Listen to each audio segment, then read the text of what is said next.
Boa tarde, meus amigos, boa tarde, minhas amigas. Nós estamos aqui na Sociedade de Estudos Espíritas Francisco de Assis, hoje, dia 21 de agosto de 2023, para estudarmos nesse horário essa obra Devassando o Invisível, de Ivone do Amaral Pereira.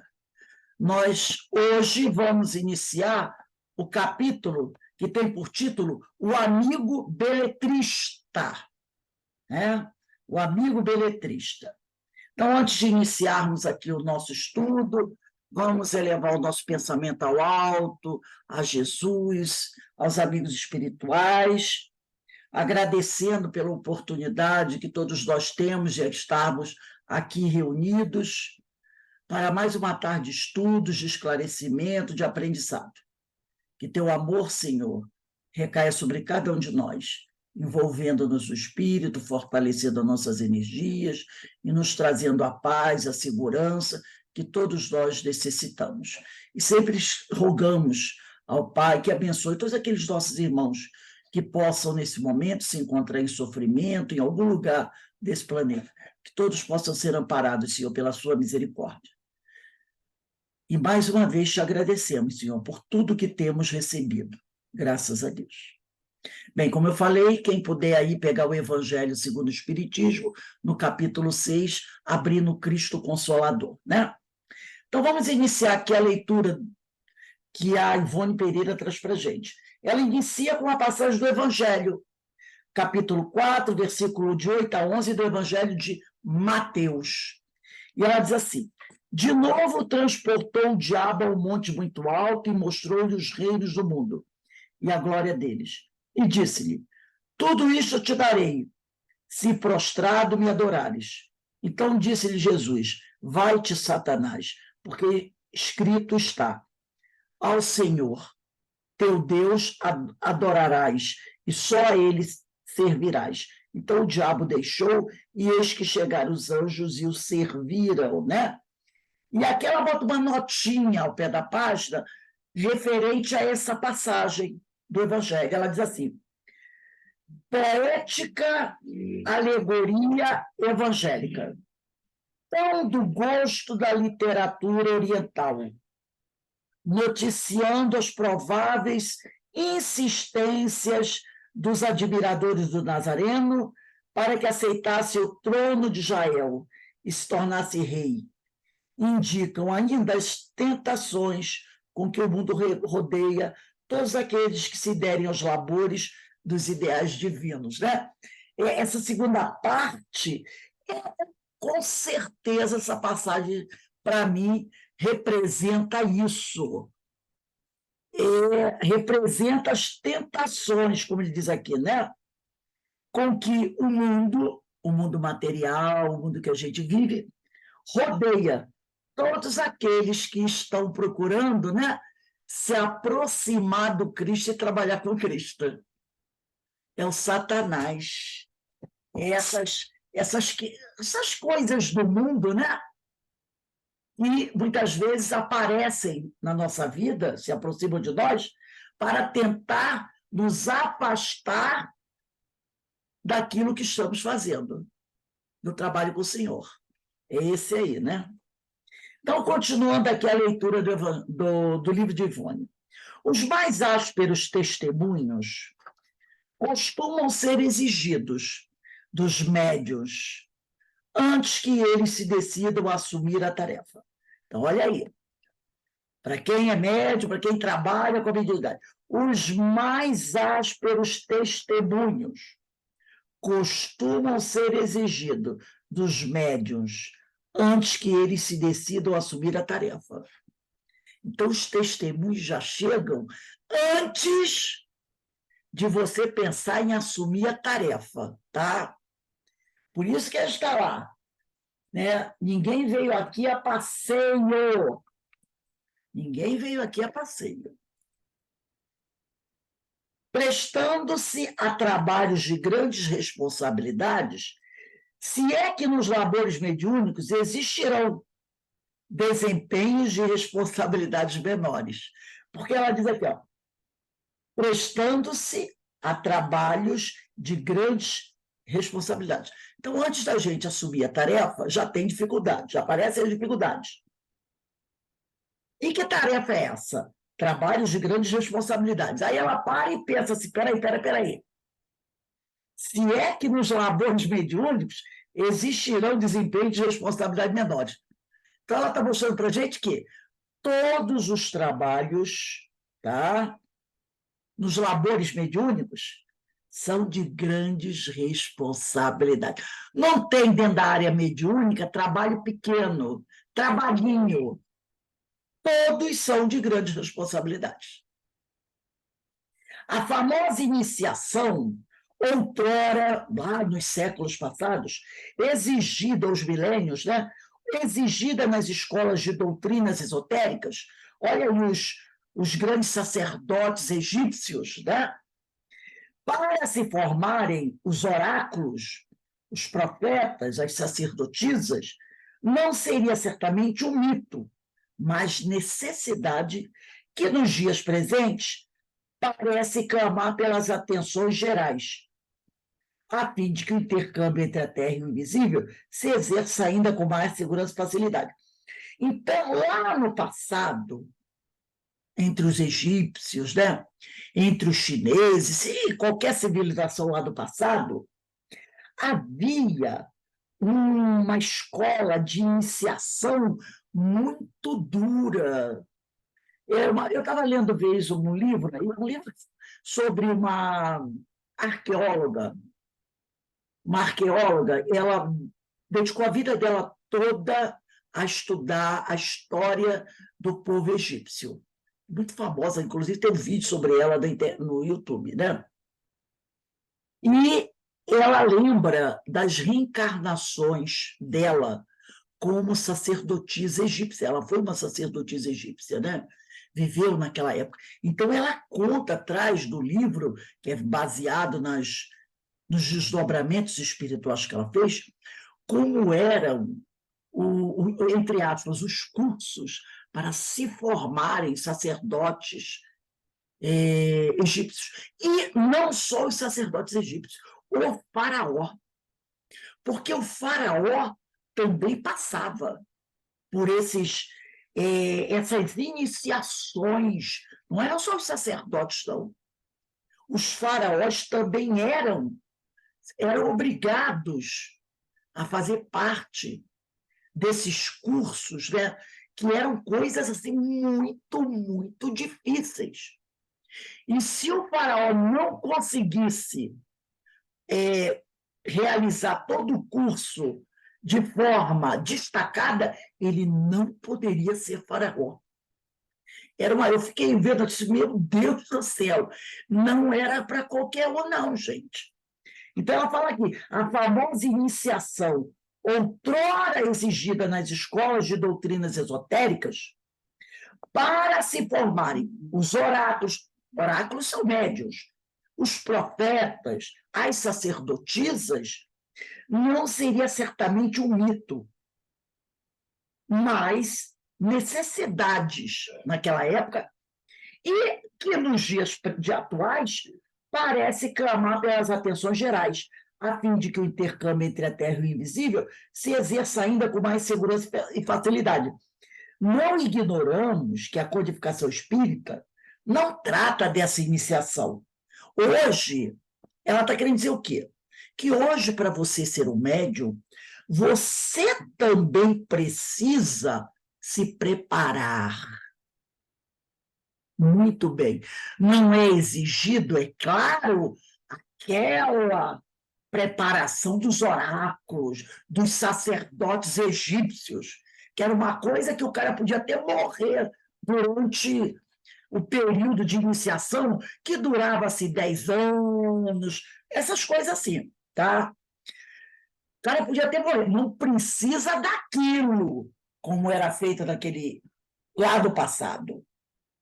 Mas é necessário uma preparação para hoje o médium trabalhar. Tá? É isso que ela quer dizer. Porque essa preparação vai permitir um trabalho com mais segurança para o médium e facilidade. Aí ela diz, não ignoramos que a codificação espírita não trata dessa iniciação, pois que popularizou a possibilidade do intercâmbio espiritual, mostrando que qualquer pessoa pode se tornar um médium, né?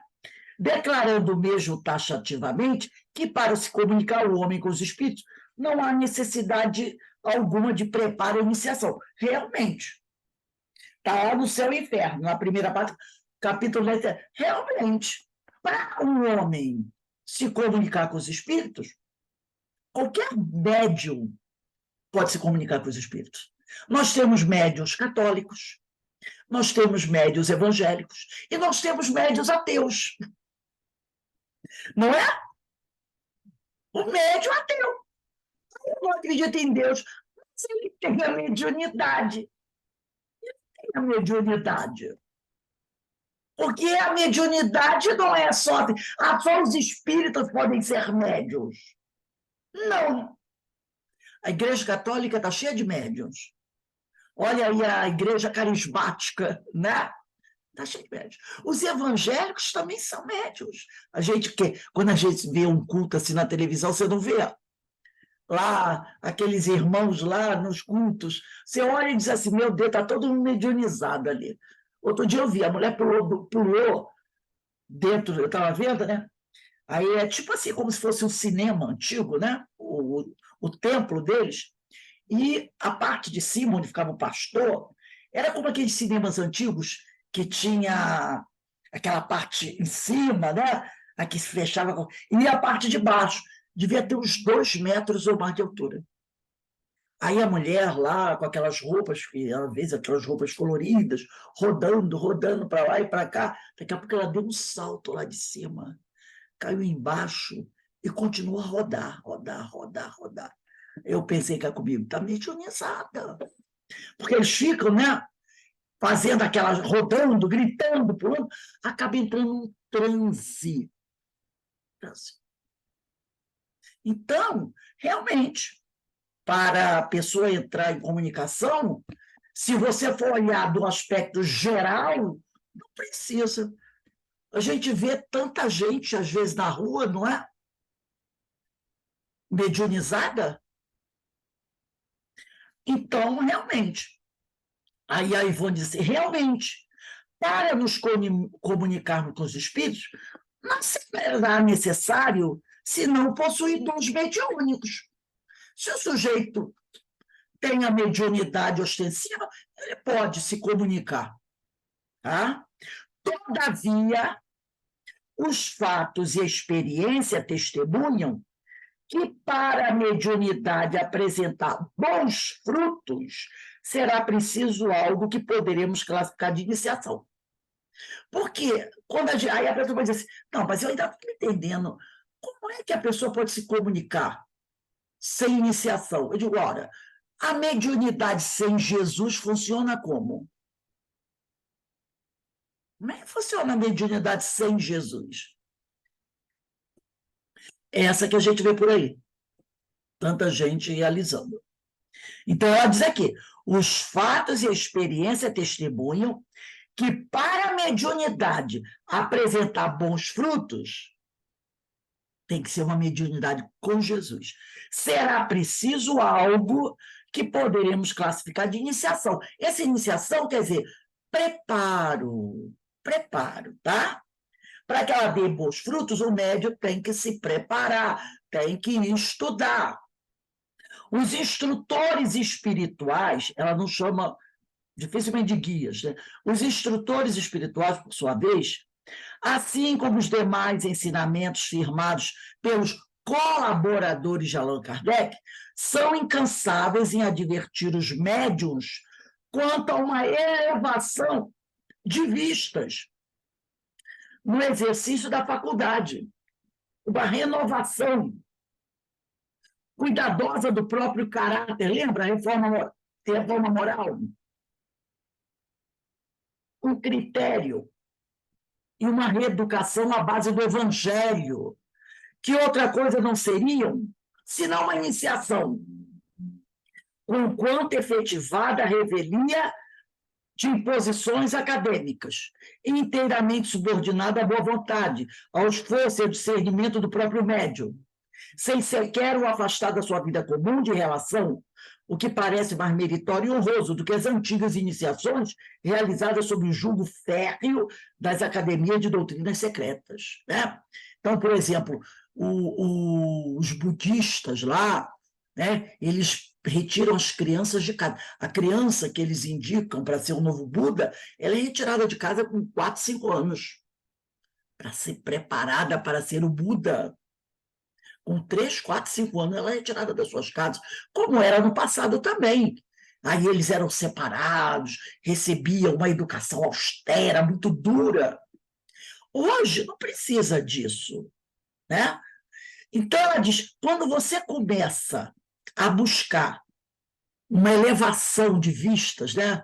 Mudando o seu padrão de pensamento vibratório, quando você começa a se reeducar moralmente, quando você começa a estudar evangelho, quando você começa a fazer os cursos, você já está fazendo essa iniciação, sem precisar se afastar da família.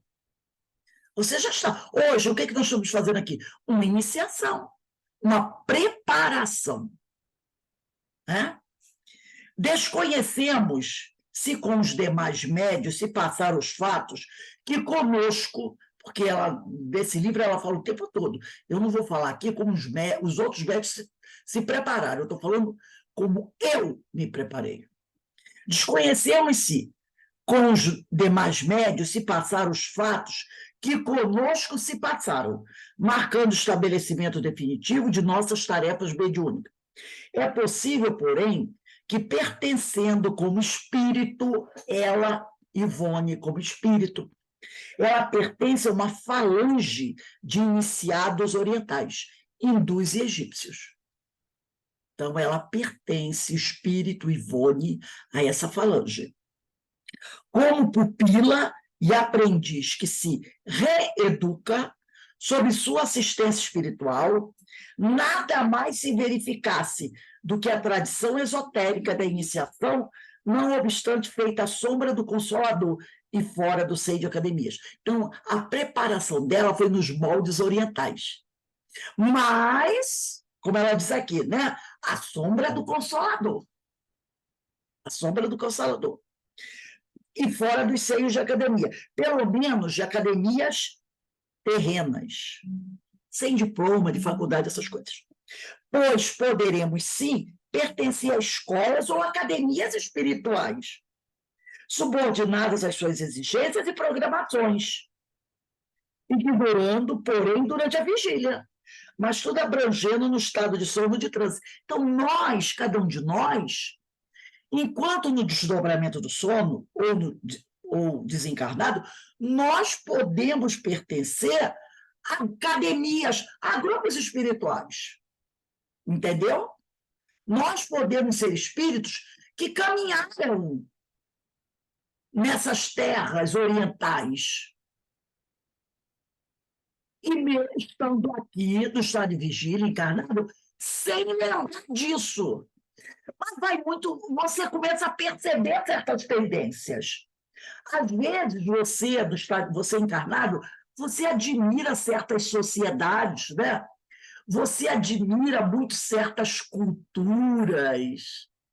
Às vezes, essa sua admiração por certas culturas, que não seja a nossa cultura, pode indicar que você faça parte, tá, dessas academias espirituais, dessas falanges. É isso que ela está dizendo aqui. O que sabemos é que no que diz respeito a ela, Ivone Pereira, houve um verdadeiro trabalho de iniciação, o qual vem exigindo longo tempo de nossa perseverança e dedicação ilimitada, pois que não terminaram, olha só, pois que não terminaram ainda os testemunhos exigidos pelos mestres espirituais. Então, os mestres orientais, hindus e egípcios, que são os orientadores dela, sempre foram muito exigentes com ela. Muito exigentes com ela. Tá? E ela diz que os testemunhos que eles exigem dela, quando ela publicou esse livro aqui, Devastação Invisível, ainda não tinham terminado. Percebeu? Ainda não tinham terminado. Esse livro aqui, a terceira edição, a 15ª edição foi em 2014. Ele deve ter sido publicado bem antes. Foi publicado, se eu não me engano, em 1963, por aí. Né? Em 1963 que foi publicado. Os testemunhos dela ainda não tinham terminado. E ela diz aqui, testemunhos que lembrariam os dos antigos pretendentes aos segredos esotéricos. Então, os testemunhos exigidos por ela ainda não tinham terminado em 63, e eram testemunhos que lembravam aqueles dos antigos, lá do passado, dos antigos pretendentes aos segredos esotéricos, nas escolas de ocultismo do passado. Então, eles sempre foram muito exigentes com ela. E tais provas tanto se realizam sobre a Terra, ligadas aos acontecimentos diários, como no invisível. Durante os desprendimentos em corpo astral, a que nos têm obrigados queridos instrutores. E as provas que ela tinha que passar por essas provas aqui e no plano espiritual. Tá? Então, ela diz aqui, e tais provas tanto se realizam sobre a Terra, ligadas aos acontecimentos diários, e a gente sabe que a vida dela foi muito difícil, passou quase fome, ela foi muito pobre, né? Como no invisível, durante os desprendimentos em corpo astral, a que nos têm obrigado os queridos instrutores. Silenciaremos quanto à natureza de muitos testemunhos terrenos. Ela não quer falar sobre as dificuldades que ela passou aqui na Terra. Não os confundindo, embora com as provações e os resgates oriundos de deslizes do pretérito. Ela não quer falar do sofrimento atual para não confundir com lá, né? Com as provações e os resgates oriundos do passado, do pretérito reencarnatório, que nos foi necessário expurgar definitivamente, não foram poucos, em uma como renovação de valores indispensável ao nosso progresso normal, como ao mandato mediúnico. Então, para que ela pudesse verdadeiramente ter um mandato mediúnico, ela usa uma palavra aqui, toda vez que eu ouço essa palavra, eu sempre penso em muita dificuldade. Expurgar. Porque quando você fala reparar, né?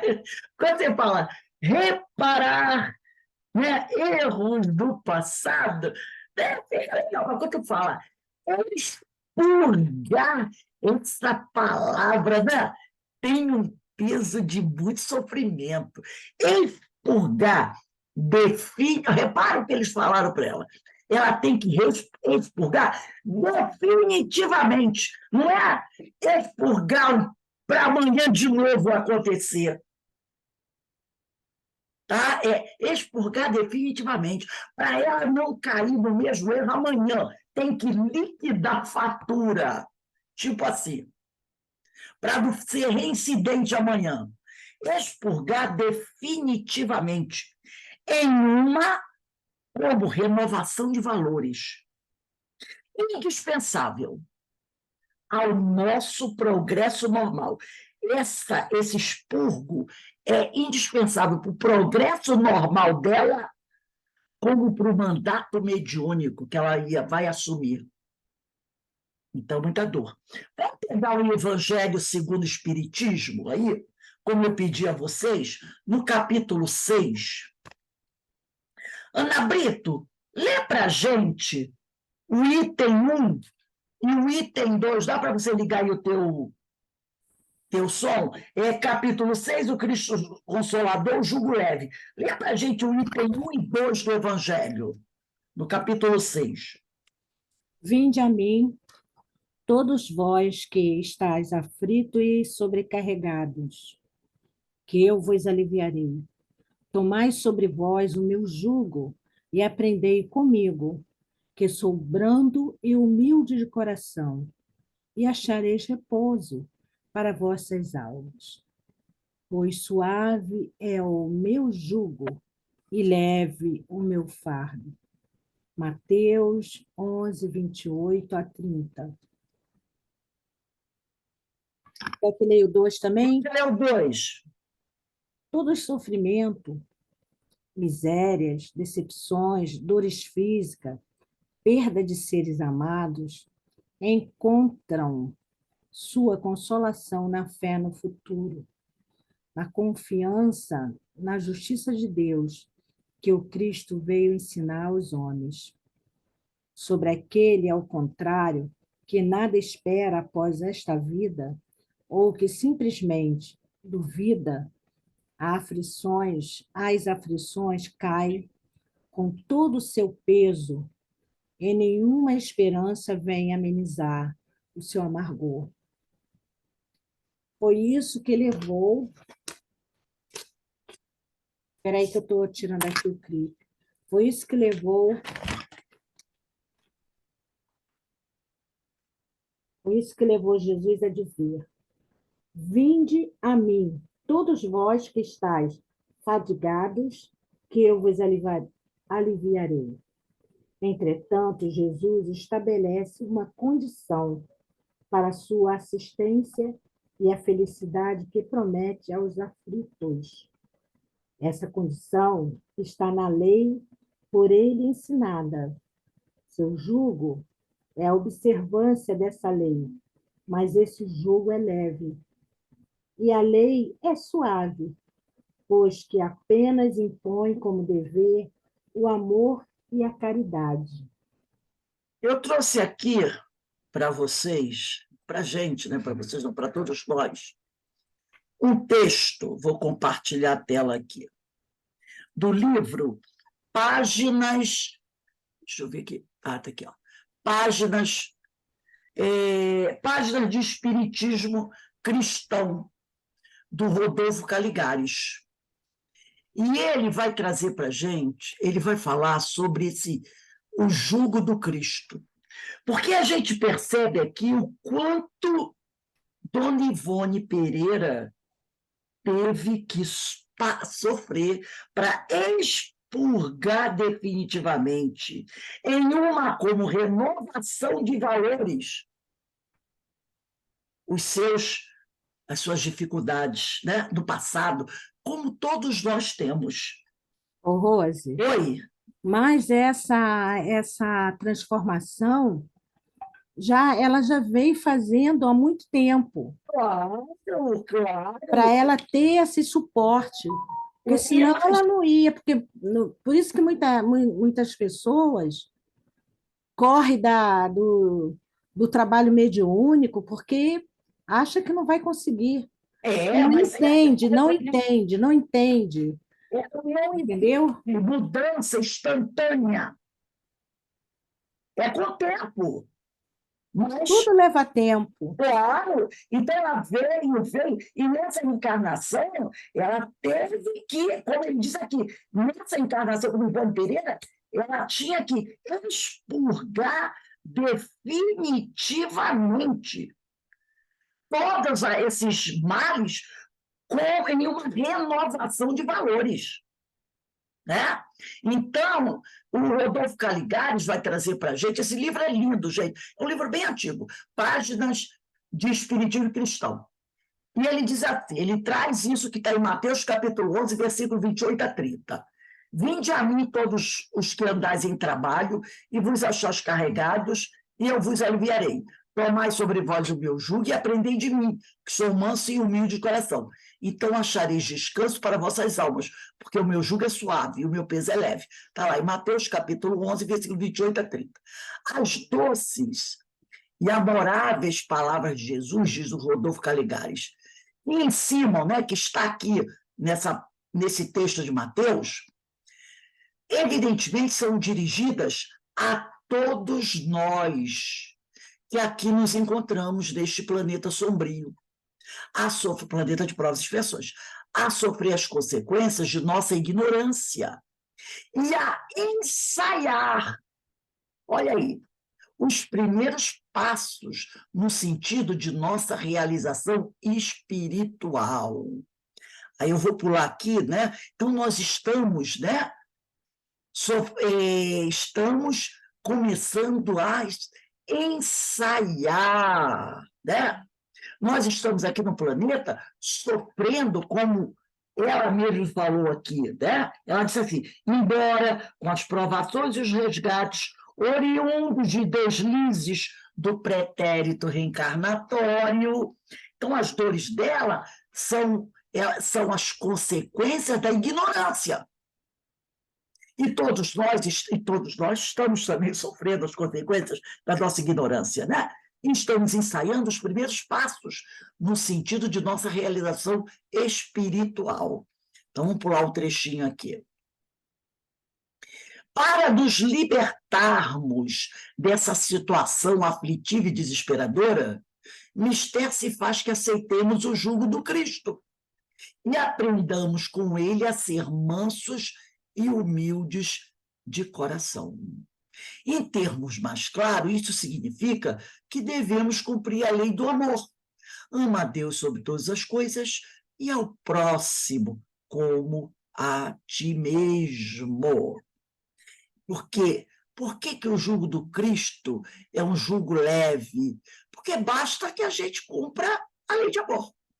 Então, cultivando a abnegação, o desinteresse, a benevolência, a fraternidade, a tolerância, o perdão das ofensas e as demais virtudes cristãs, despojando-nos da ambição, da avareza, da inveja, da ira, do rancor, do desejo de vingança, enfim, de todos os sentimentos mesquinhos e maldosos inspirados pelo egoísmo e pelo orgulho que constituem o jugo do mundo. Por isso ela diz aqui, nos foi necessário expurgar definitivamente com uma renovação de valores.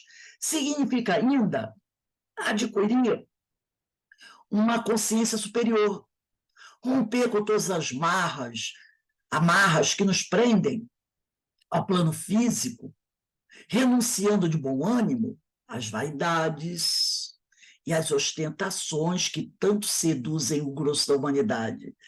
Quantas renúncias Dona Ivone Pereira precisou fazer? Quantas? Porque ela também tinha sonhos. Sonhava com casamento, sonhava em aprender a tocar piano. Tudo isso ela teve que renunciar.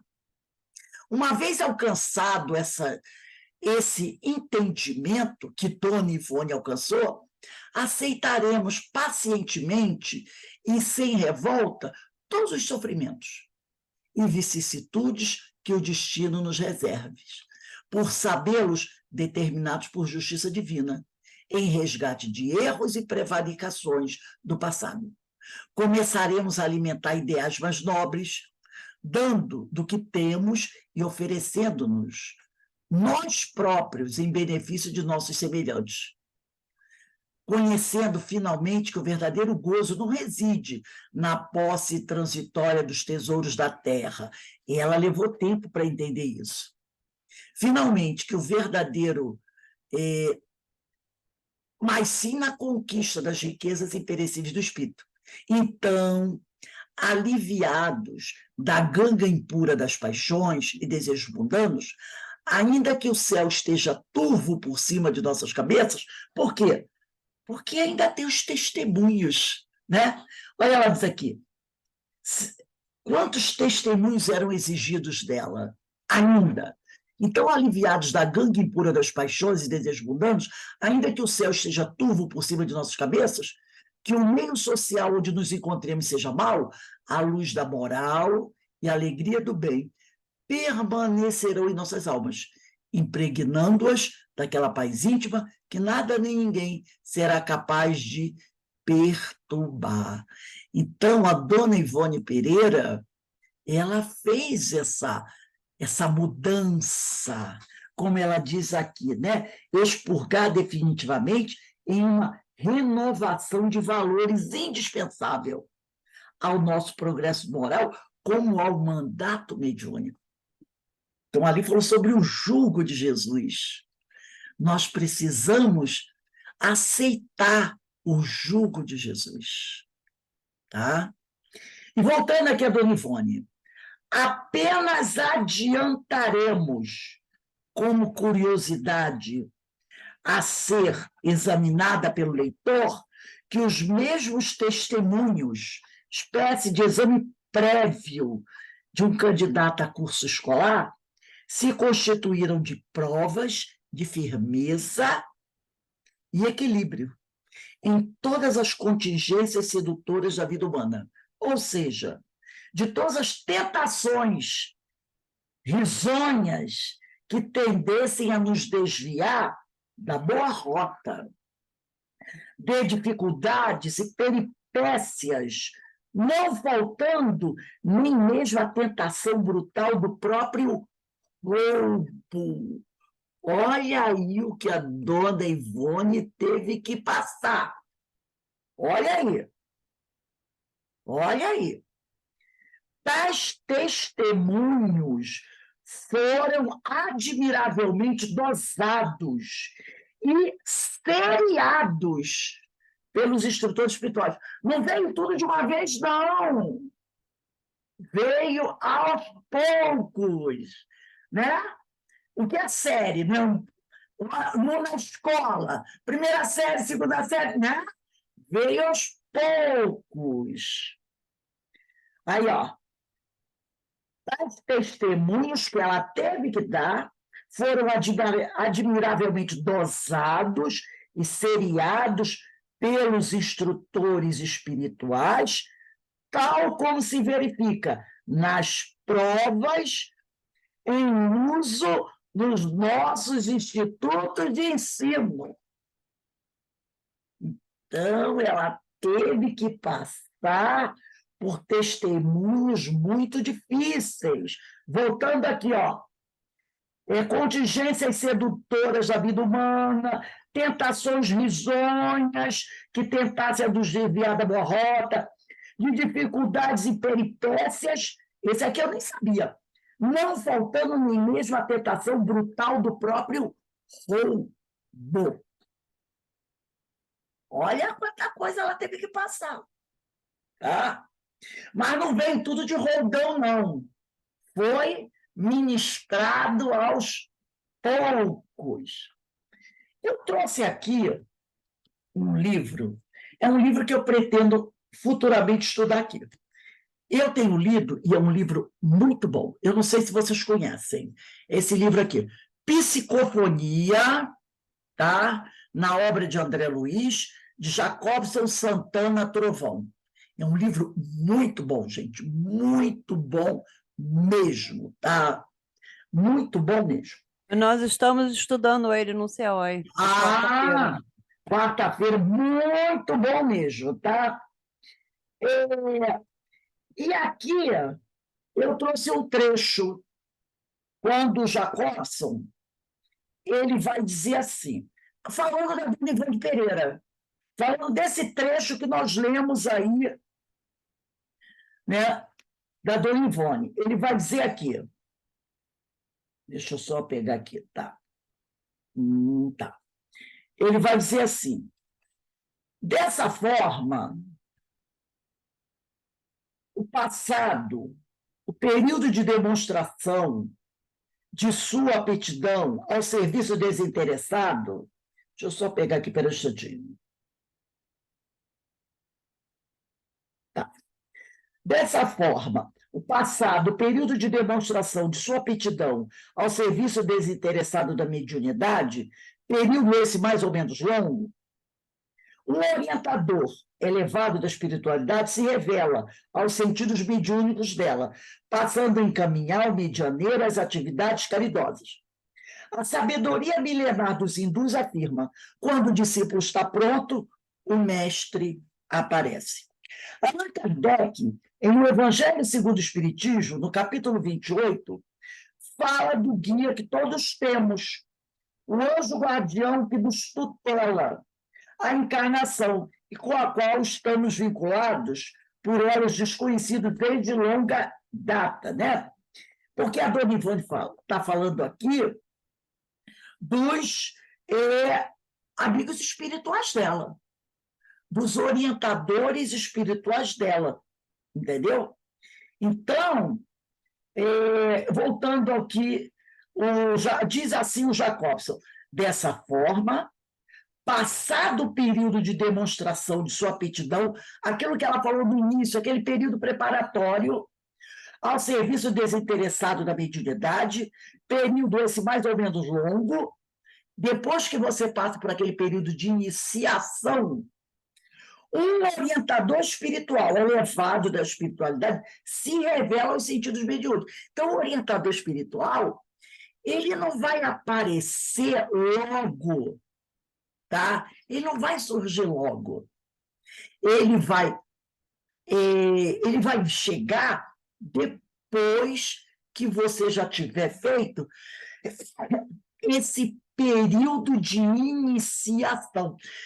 Lembra com Kardec, não sei se vocês estão lembrados, no livro, acho que é Obras Póstumas, Kardec fala que no início, assim que ele entrou em contato com a doutrina, um espírito apareceu para ele. Eu esqueci o nome do espírito, tem até um nome estranho. E esse espírito, ele conheceu numa reunião em casa de família de amigos.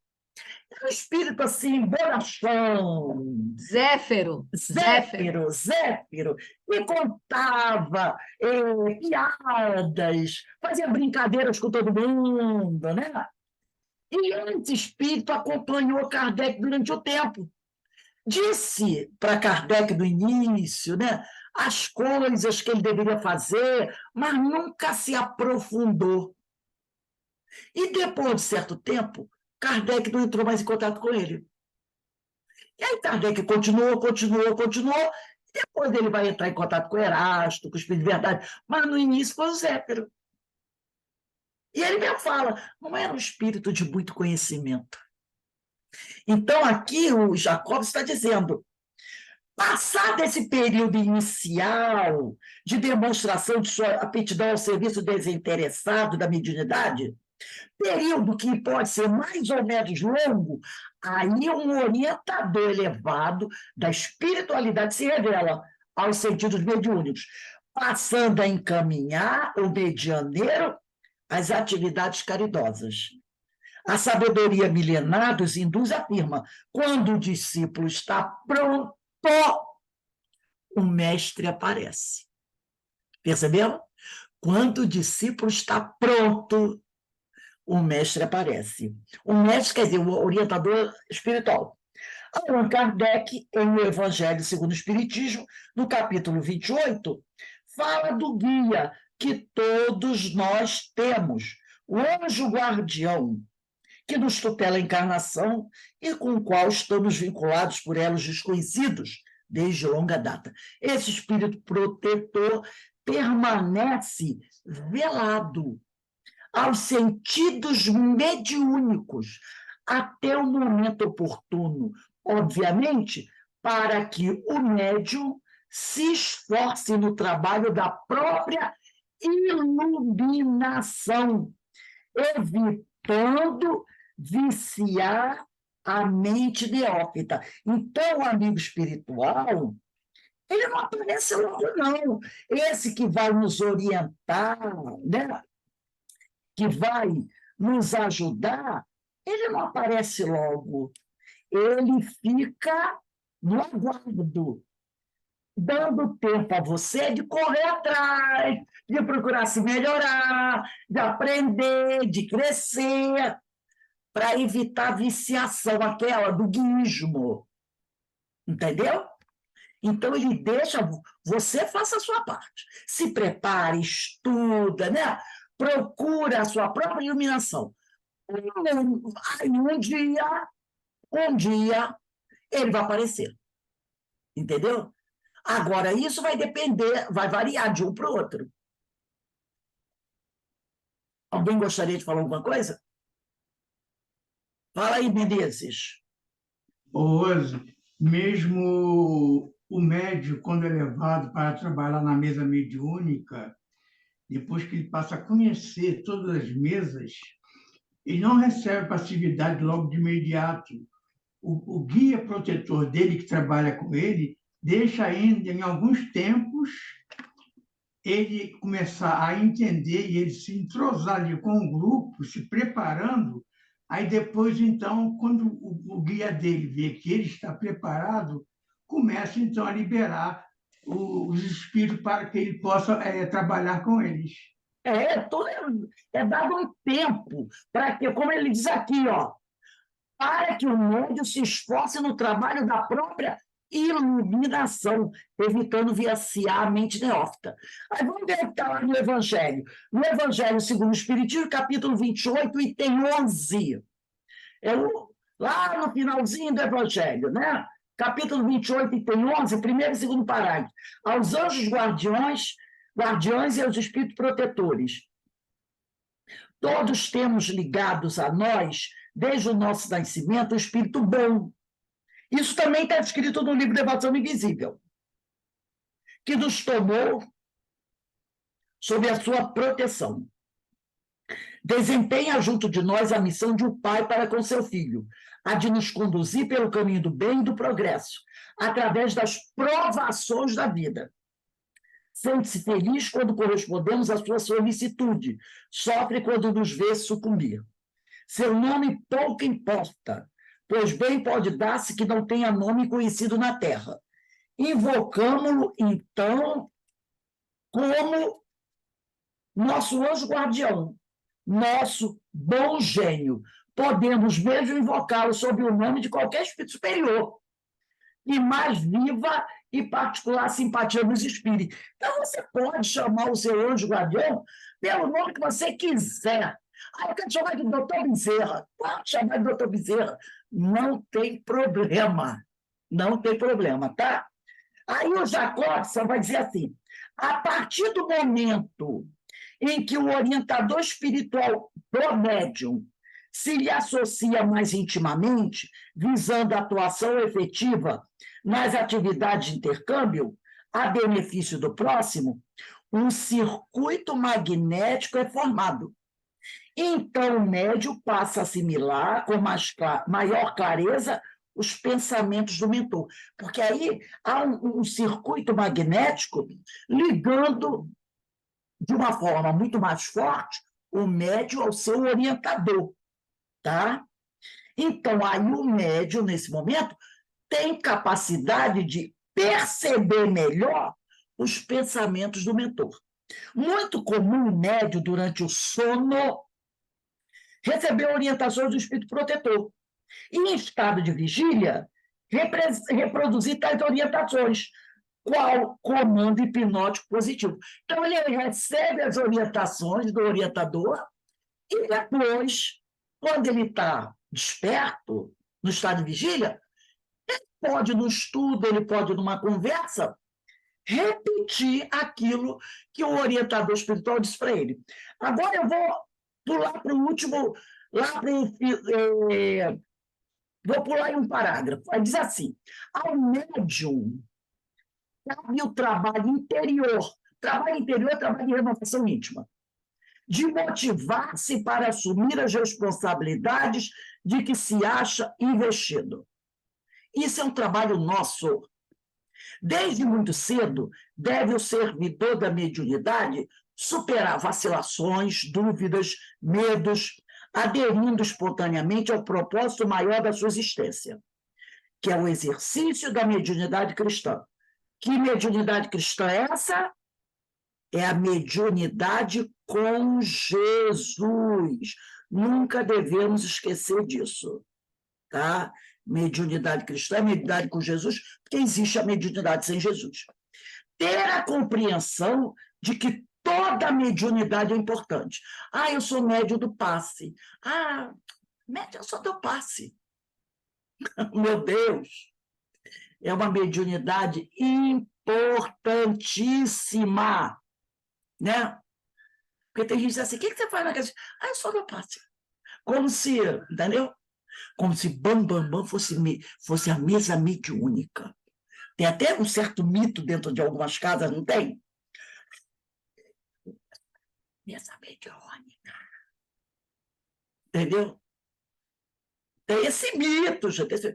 Fala, Zé Marcos, quer dizer alguma coisa? Fala aí, meu amigo. Eu apertei sem querer e não consigo tirar. Desculpa. Tem esse negócio. É o pessoal da mesa mediúnica. Aí parece, né? Pá. E aquele que aplica o passe. Então, ele diz aqui: toda mediunidade é importante. Não esperar um convite do além para servir de forma missionária, mas construir a própria missão por amor ao próximo. Então, não tem que esperar, vou esperar o meu orientador espiritual dizer qual é a minha missão. Tem que esperar. Você que tem que construir, tá, a sua própria missão, por amor ao próximo. Se isso pode lhe trazer sacrifícios, mais tarde há de se tornar felicidade. E não existe felicidade maior na Terra que a de cooperar com Jesus. A mediunidade elevada, a mediunidade com Jesus, enseja ao médium equilíbrio, saúde espiritual, porque o pessoal vai dizer, opa, não vou ter doença. Isso é do corpo, gente, né? E dá a antevisão do futuro, da vida futura, de paz consciencial, que usufruirá, abrindo-lhe as portas de luz do infinito. Então, realmente, o Jacobson, inclusive, ele tem na internet um curso de O Livro dos Médiuns. Muito bom. Se você colocar lá, Jacobson Santana Trovão, curso de O Livro dos Médiuns, muito bom o curso dele, tá? Muito bom. Você procura lá na internet o que você acha. Eu não sei se ele tem do Evangelho, mas eu sei que ele tem do Livro dos Médiuns. É Jacobson Santana Trovão, tá? Santiana, Santi apóstrofo Ana, Trovão, Jacobson, com B mudo. Muito bom, esse livro eu gosto muito, eu estudo esse livro, e estou fazendo aos pouquinhos o curso do Livro dos Médiuns dele na internet. É muito bom, tá, gente? Então, nós vamos parar aqui. Semana que vem a gente ainda vai continuar nesse parágrafo, mas coloca a data aí, que a gente parou quase no final desse parágrafo, quando ela diz assim, custaram-nos... Eu vou até terminar de ler esse parágrafo. Ela diz assim, ó, custaram-nos, eles, os testemunhos, uma vida inteira de atribulações e lágrimas, de sacrifícios, de desilusões e renúncias.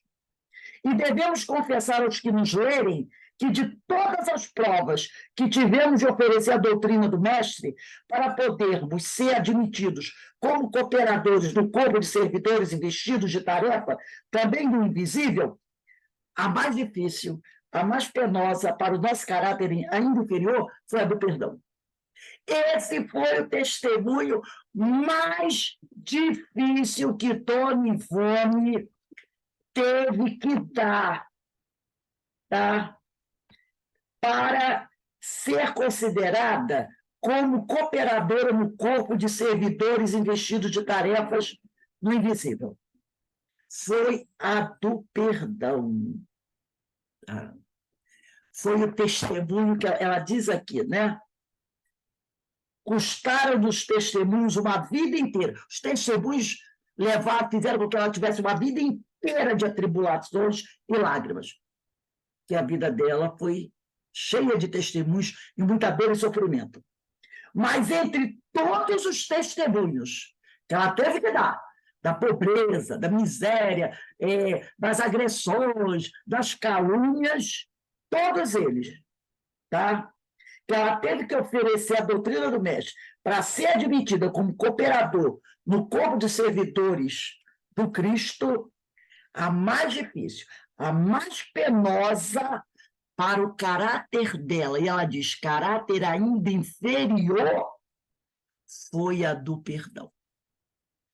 Esse que vai ficar para a semana. Então, semana que vem fica o próximo parágrafo. Perdoar, né? Esse, eu, sinceramente, eu não achava que fosse, não. Eu não achava que fosse esse, não. Quando eu li, eu disse assim, caramba, o testemunho mais difícil que ela teve que dar para se considerar como trabalhadora dos cooperadores de Jesus foi o do perdão. Para ela foi difícil perdoar. Aí eu fico pensando, Jesus, se Dona Ivone teve como testemunho do mais difícil para ela, o do perdão, ai, ai, ai. Qual será o nosso, hein? Qual será o nosso? Isso é uma coisa que cada um de nós vai ter que parar para pensar. Alguém gostaria de falar alguma coisa aí? Não só perdão, como vários outros, né, Rossi?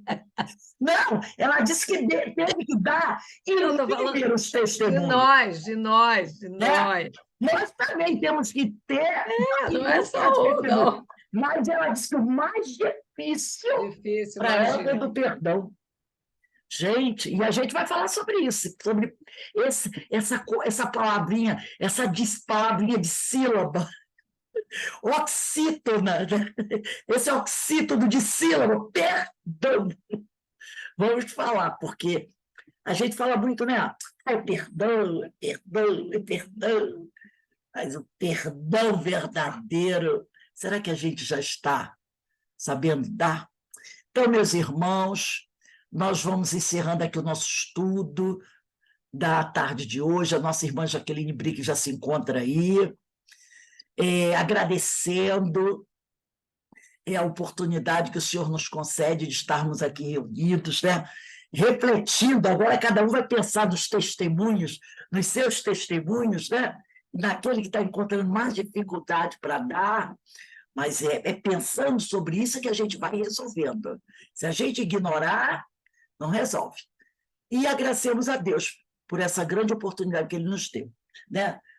A nossa irmã Jaqueline Brick está aqui conosco, ela que vai fazer a nossa palestra da noite de hoje, né?